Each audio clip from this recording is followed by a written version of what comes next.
Le Seigneur soit avec vous. Lecture de l'Évangile de Jésus-Christ selon saint Matthieu.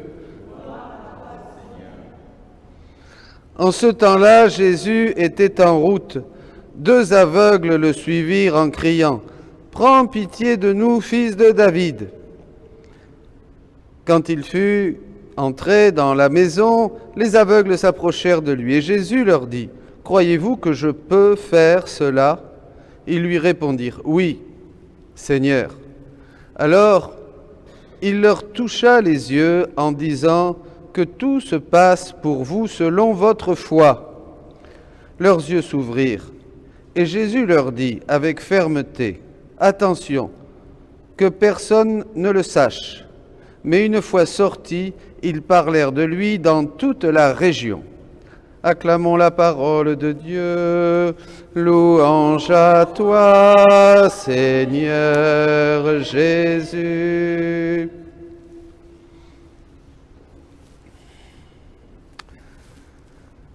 Bien, nous continuons nos petites catéchèses à travers les évangiles. Il me semble très important, mes amis, de voir comment tout ce qu'a fait Jésus arrive à une plénitude de sens dans la divine volonté, bien sûr. Cet évangile, par exemple, c'est bien, Jésus a guéri les aveugles, ils avaient la foi et ils ont recouvré la vue. Bénissons le Seigneur. Mais si Jésus fait ces choses-là, lui qui est le royaume de Dieu, c'est pour autre chose. Il n'y a pas que ces 2 aveugles qu'il veut guérir. Il veut guérir cette cécité que nous avons surtout et qui a causé cet éloignement de Dieu, ou l'inverse, l'éloignement de Dieu a causé cette cécité depuis le péché originel, et puis nos péchés personnels, et finalement nous ne voyons plus Dieu, et nous ne savons plus qui nous sommes, nous ne savons plus ce que nous faisons, nous ne savons même pas pourquoi nous prions. On prie un peu, bien sûr, quand on a un souci, on prie pour avoir des choses matérielles, pour avoir la paix, pour avoir du travail, pour avoir beaucoup de choses, mais en fait, on est très très loin de comprendre et d'avoir cette intelligence sur le grand projet, le grand dessein de Dieu sur l'homme, dont la rédemption a été une étape. Puisque la rédemption, c'est justement là, quand Jésus est venu, qu'il a semé dans l'Église cette semence de la divine volonté, puisque lui, il vivait pleinement dans la divine volonté, Jésus-Christ, sa volonté humaine vivait immergée dans la volonté du Verbe de Dieu, de la 2e personne de la Trinité, et donc ça a été semé, mais il a fallu, comme dit le Seigneur, cette semence de la volonté qui est née et qui va croître, il a fallu pour que cet arbre se développe et donne des branches et des feuilles, et enfin les fruits. C'est aujourd'hui les fruits. Dans la mesure où vous entrez dans la divine volonté, vous commencez à manger les fruits de tout ce travail des siècles. Il y avait besoin de beaucoup de temps pour faire que cette semence de la divine volonté porte du fruit. Et les fruits, c'est maintenant, c'est aujourd'hui. Vous voyez, c'est un très beau texte, alors que vous ne trouverez pas dans la traduction française, mais dans l'original, au 15 juillet 1923, volume 16. 15 juillet 1923, volume 16. Donc, il y a une croissance progressive que déjà Saint Vincent les Reims, un des pères de l'Église, avait bien expliqué. Alors, voilà, donc Jésus fait quelque chose aujourd'hui dans l'Évangile, aujourd'hui, hier, dans l'Évangile, que nous pouvons comprendre aujourd'hui. Et ça va être très important. Et vous allez voir pourquoi. Et ça va aussi donner réponse à beaucoup qui cherchent comment prier. J'en ai parlé hier. Beaucoup aujourd'hui veulent faire des prières, veulent prier, se demandent comment prier, quelle est la meilleure des prières, qu'est-ce qu'on peut faire. Priez, oui, dira Jésus, mais prie comme moi. Un jour, j'avais demandé à un homme de Dieu, je lui ai dit, oui, je vais me retirer dans la prière, dans une vie de prière, il m'a dit oui, c'est bien. Un homme qui connaît très bien Louisa, et il m'a dit oui, mais rappelle-toi, si c'est pour prier, prie comme lui. Prie, mais prie comme moi, dit Jésus à Louisa. Donc Louise a dit qu'elle méditait sur la passion de son doux Jésus, puis il est venu à elle. Ma fille, toutes les fois que l'âme pense à ma passion, chaque fois qu'elle se souvient de ce que j'ai souffert, ou qu'elle sent de la compassion pour moi, l'application de mes souffrances est renouvelée en elle.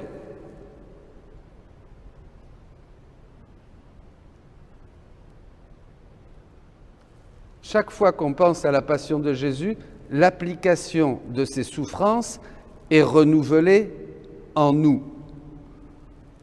Qu'est-ce que vous voulez de plus? Vous avez autre chose, une meilleure prière qui pourrait donner un autre fruit que ça? Ça n'existe pas. On ne peut pas avoir plus que le renouvellement de la passion de Jésus en nous. Vous êtes d'accord avec moi ou je dis une bêtise? Je ne dis pas de bêtises. Bon. Ça me rassure parce que souvent, les gens ont du mal à comprendre ça. Et vous allez voir que le Seigneur va très loin. Ouais, je reconnais pendant des années, évidemment, de prêtre, je n'avais rien compris à ça. Rien. Mieux vaut tard que jamais. Hein. Alors, qu'est-ce qui se passe? Et renouvelé en elle. Mon sang surgit pour l'inonder. C'est une inondation. Vous avez déjà eu des inondations chez vous? Imaginez-vous, une inondation du sang du Christ. C'est quand même pas mal.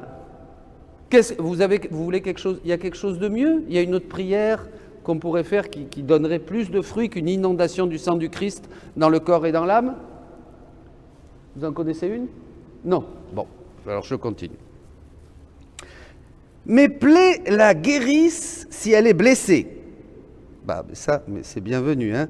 Ou l'embellissent si elle est en bonne santé. Ça aussi, c'est bienvenu. Hein? On devient plus beau. Tous mes mérites l'enrichissent. L'effet que produit ma passion est surprenant. C'est comme si l'âme déposait en banque tout ce qu'elle a accompli et souffert pour recevoir le double en retour. Oh, merci Jésus. Une belle ronde. Prenez toutes vos souffrances. Voyez tout ce que vous avez souffert depuis votre enfance, depuis dans l'adolescence, dans votre vie, dans votre errance, dans votre vie de péché, dans vos maladies, dans vos addictions, les coups qu'on vous a pu vous donner, les persécutions, enfin tout. Prenez tout. Allez, hop, on le cache dans la passion, dans les plaies de Jésus. Et ça y est. C'est tout purifié. Même tes péchés, s'ils sont rouges comme le sang, deviennent plus blancs que neige. Tout est purifié, tout est guéri. Mais on va le refaire. Vous pouvez le refaire une deuxième fois si vous voulez. Voilà, en double. On reçoit donc ainsi. Tout ce que j'ai réalisé et souffert rejaillit continuellement sur les hommes, comme le soleil offre constamment sa lumière et sa chaleur à la terre. Ma façon d'agir n'est pas sujette à l'épuisement. C'est l'introduction. Nous y arrivons. Mais déjà, voyez, ayez foi. Tout ce qui est nécessaire, c'est que l'âme le désire. Aussi souvent que l'âme le désire, elle reçoit les fruits de ma vie. C'est inépuisable, c'est gratuit, c'est ouvert 24 heures sur 24, il n'y a rien à faire, tu peux te servir quand tu veux. Il n'y a pas de restrictions sanitaires, il n'y a pas de restrictions gouvernementales, c'est infini, inépuisable, à toute heure du jour et de la nuit, 24 heures sur 24, et le service est immédiat. Guérison, purification, renouvellement, doublement de toutes les grâces et les mérites. On peut baigner là-dedans autant qu'on veut. Waouh! Génial! Bon, continuons. Elle se souvient de ma passion 20, 100 ou 1000 fois. Autant de fois elle jouira de ses effets. Oh, c'est génial! Autant de fois, vous voyez, on entre dans une dimension réelle. Il y en a qui vont dire que je suis fou. Mais c'est eux qui sont fous, c'est pas moi. Parce que ça, c'est la parole de Dieu, et la parole de Dieu est la vérité. C'est ça le réel. Le réel, ce n'est pas les chaises sur lesquelles vous êtes assis, ce n'est pas les masques que vous avez sur la tête. C'est pas ça le réel. C'est pas ce que vont nous promulguer les prochaines lois qui vont arriver. C'est pas ça le réel. C'est pas les prières qu'on fait. C'est pas d'aller ici ou d'aller là. C'est pas ça le réel. Le réel, c'est ça. Mon royaume n'est pas de ce monde. Donc, ce que dit Jésus à Pilate nous montre que le réel fait partie d'un royaume qui n'est pas le royaume des hommes, qui ne fait pas partie de ce monde. C'est ça le réel. Et aujourd'hui, on se dit, mais non, attention. Mais oui, parce que vivre dans la divine volonté, c'est l'héroïcité de la foi. C'est la foi poussée au maximum. C'est pour ça que ça réunit et ça dépasse toutes les vertus. Tu peux être très obéissant, mais si tu n'as pas cette foi qu'il faut pour vivre dans la divine volonté, ton obéissance est nulle. Tu me dis que tu es très humble, mais si tu n'as pas cette foi pour vivre dans la divine volonté, ton humilité, ça vaut un cacahuète. Tu dis que tu es très priant et que tu fais beaucoup de jeûnes et de mortification, très bien, mais si tu n'as pas la foi pour accepter et entrer dans la divine volonté et vivre ce qui est décrit ici, ça ne sert à rien, tes jeûnes, tes prières, tes machins et tout ce que tu peux faire.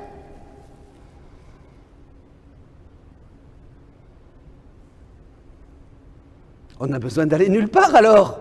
Mais oui, rentre au Carmel si tu veux, va chez les Chartreux, reste ici, enferme-toi dans ta chambre. C'est pareil. Tu n'auras pas plus ici que là ou là-bas. C'est pareil. C'est ça. Comprenez? C'est extraordinaire, hein? Faut réfléchir. Dieu n'est pas comme nous. Mes pensées sont aussi éloignées de vos pensées que le ciel de la terre. Mes chemins ne sont pas vos chemins. N'essayons pas de comprendre Dieu. Ayons foi. Et c'est tout. Qu'est-ce qu'on veut comprendre le bon Dieu? À la bonne heure. Quel malheur. Tellement beau. Alors, je continue. Eh oui, combien peu en font leur trésor. Vous voyez, c'est bien ce que j'ai dit. Mais c'est du trésor. En dépit de tous ces bienfaits, on voit tant d'âmes faibles, aveugles. Ils sont là, les aveugles. Vous comprenez pourquoi Jésus a guéri les aveugles? Sourdes, vous vous rappelez, les sourds entendent, les boiteux marchent, muettes, boiteuses, en somme, de dégoûtants cadavres vivants. Pourquoi? On oublie ma passion. Alors que mes souffrances, mes plaies et mon sang ont une force pour surmonter la faiblesse, une lumière pour donner la vue aux aveugles, une langue pour délier les langues des muets, et ouvrir les oreilles des sourds, une voix pour guider les faibles, la vie pour ressusciter les morts, tous les remèdes dont l'humanité a tant besoin peuvent être trouvés dans ma vie et avec ma passion. Tous les remèdes dont l'humanité a besoin. Il n'y a que vous qui pouvez faire ça, les âmes dans la divine volonté. Il n'y a que vous qui pouvez vous approprier les mérites, le sang, la croix, les souffrances de Jésus, réellement, pas pieusement, réellement, les prendre, les faire vôtres et les diffuser à toutes les générations passées, présentes et futures, et les donner à tous les pécheurs, aller frapper à la porte de tous, prêcher dans la divine volonté.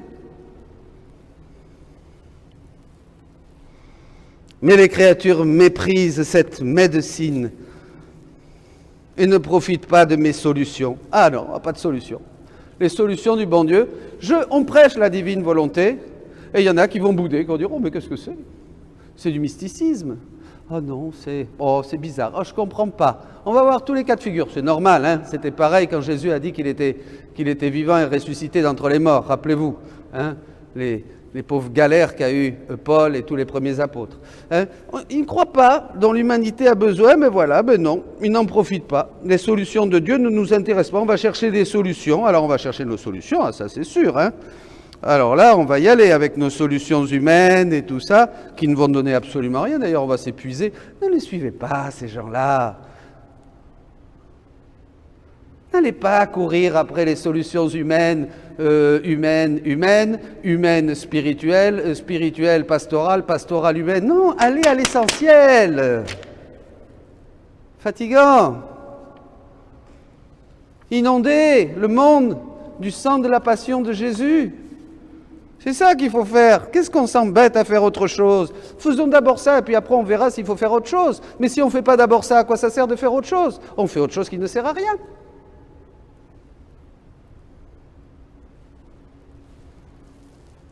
C'est tout. Il faut être clair. Moi, j'aime les choses claires. Pas les demi-mesures. Il faut être clair avec soi-même, il faut être clair avec son péché, il faut être clair avec ses faiblesses, il faut être clair avec la gloire de Dieu, il faut être clair avec ce que Dieu veut. Il faut être clair sur tout. Ça, c'est important. Alors, les solutions du Seigneur. Allez, quelle solution là? Oh, le pauvre Seigneur, mais quelle horreur! Mais c'est pas vrai, qu'est-ce qu'on lui fait subir? Aussi, malgré ma rédemption, l'homme dépérit comme s'il était affecté d'une tuberculose incurable. Ouah. Ce qui me peine plus particulièrement, c'est la vue de personnes religieuses, au nom du Père, du Fils et du Saint-Esprit. Commence par moi, qui se donnent du mal pour des questions de doctrine, pour des spéculations et des histoires. C'est bon pour les théologiens, là. Bam! Un bon pet, là. Tous ceux qui se cassent la tête, là. Dans les universités, dans les séminaires. On leur apprend quoi? Que dalle! On devrait leur mettre le nez devant Jésus-Christ crucifié et dire « Ah, ça, c'est la théologie. Regarde ses plaies, regarde ses pieds, regarde cette couronne d'épines. Tu veux être théologien ?» Comme disaient les saints de l'Église d'Orient, prie, mais prie comme lui. Regarde comme il a prié. Regarde comme il était couvert de sang. Il se présentait au Père pour te sauver, pour sauver tous les hommes. Regarde tout ce que la divinité a fait dans son humanité, dans son intérieur, dans son cœur. Ces convulsions, ces souffrances, cette agonie. Et tu sais pas quoi? Eh bien, si tu dis oui, il va te prendre avec lui et tu vas pouvoir refaire la même chose pour la gloire de Dieu et le salut de l'homme.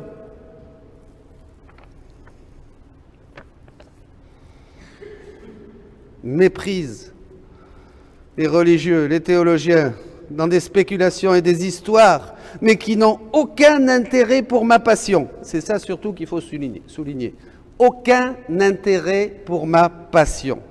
Trop souvent, ma passion est bannie des églises et de la bouche des prêtres. Mon Dieu, pardon Jésus, je devrais prêcher la passion, ta passion à toutes les messes. Parle pas de la passion. Fais des homélies à l'eau de rose, du verbiage. On est sauvé par la folie de la croix, par le scandale de la croix.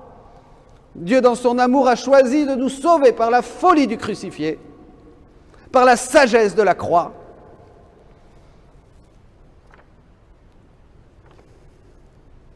C'est ça qui va nous ouvrir les yeux. Voyez? Trop souvent, ma passion est bannie des églises, de la bouche des prêtres. Leurs paroles sont sans lumière. Pas moi qui le dis, voyez, me jetez pas de pierre. Je vais encore passer quelques années ici à essayer de ne pas faire trop de mal au monde. Leurs paroles sont sans lumière. C'est Jésus qui le dit. Et le peuple se retrouve plus dépourvu que jamais, bien évidemment. Plus dépourvu que jamais. Sans la passion de Jésus, il n'y a rien. Il n'y a rien. Voilà, mes amis. Je crois qu'aujourd'hui, on a tous un peu plus de lumière. On est un peu moins aveugles. Eh bien, bénissons le Seigneur et continuons. Bonne route. Soyez missionnaires.